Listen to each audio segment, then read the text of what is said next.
నేను కూడా దేవకమ్మ అని ఇన్స్టాలో ఏదో ఒక ఇంటర్వ్యూ చూసా. ఓకే. చూసినప్పుడు అమ్మ పాట ఇట్లాగే ఉంది. తాటి బెల్లం ఐద రొట్టె అని ఉంటే నాకెందుకో నచ్చింది. ఓకే. అబ్బా! ఇది బాగుంది కదా! ఈ స్టైల్ ఇప్పుడు వరకు లేదు కదా! దాని తర్వాత నేను మీరన్నట్టే మీమ్స్ చూసా. కానీ పాజిటివ్‌గా చూసా. ఓకే. ఎట్లా అంటే ఇప్పుడు వరకు బ్రేక్ డాన్స్ చూసాము. ఫస్ట్ టైమ్ బ్రేక్ సాంగ్ చూస్తున్నాం అని చెప్పేసి నేను అట్లా చూసా. నాకెందుకో మంచిగా అనిపించింది.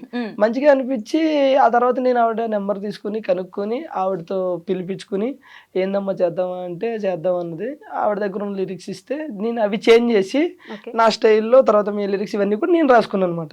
సో అందులో మనకేంటంటే అర్థం కాకపోవడానికి ఏమీ లేదు. ఓకే. బేసిక్‌గా మన జీవితం అనేదే అర్థం కాదు. పజిల్ మంది. హ్మ్. కరెక్ట్. అది అర్థం చేసుకున్నాం అనే ఫీల్‌లో ఉంటాం మనం. పాట అనేది అర్థమవుతుంది కరెక్ట్‌గా వింటే మీరు. జస్ట్ తాటి బెల్లం తైద రొట్టె తిన్న నా మనసు తింటున్న నా మనసు ఆయిరో అంటే ఇప్పుడు మై మర్చిపోయాను దేవుడా ఓ జమీందారుడా